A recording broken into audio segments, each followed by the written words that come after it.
BPL খেলাটা কিন্তু এর আগে আমরা এ পর্যন্ত যতগুলো দেখছি সবগুলোই কিন্তু আমাদের এত জাঁকজমকপূর্ণ ছিল না। যদিও বর্তমানে এটা এসে এখন পরিবর্তন হয়ে গেছে, এখন কিন্তু সব সময় 200 রান থাকেই মোটামুটি, মানে হাইস্ট 150-এর উপরে রান থাকবে এই বিপিএলে। কিন্তু আমার ফেভারিট প্লেয়ার হচ্ছে তামিম ও সাব্বির। তারা দুজনেই যদিও সাব্বির এতদিন খারাপ খেলছিল, সাব্বিরকে নিয়ে কিন্তু কথাও হয় না।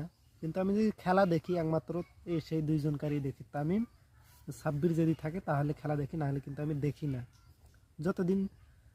এর আগে কিন্তু দেখছিলাম, আজ থেকে 5 বছর আগে কিন্তু বাংলাদেশের রেগুলার খেলা দেখছিলাম, কিন্তু বর্তমানে ওদের খেলা নাই আর খেলা দেখি না।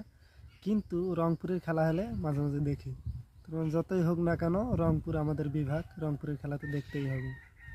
কিন্তু কালকে যেভাবে যে আমরা জিতলাম, সবাই কিন্তু কালকে রেকর্ড করছে। সোহান বল দেখতে পারে না, সে কিন্তু ভালোই খেলছে, মানে 6 বলে 6টাই বাউন্ডারি মারছে, মার্শাল্লাহ অনেক সুন্দর। আর বরিশালের কাছে যে আমরা এইভাবে জিতবো আমরা কিন্তু আশাই করিনি। আমি কিন্তু শুরু থেকে ভাবতেছি যে শেষে এদের বোলিং নেই। আমি কিন্তু আমার সাথে একজন খেলাও দেখছিল, ওকে বলছিলাম, ও বলতেছে যে জিতে কোনো সম্ভবই না।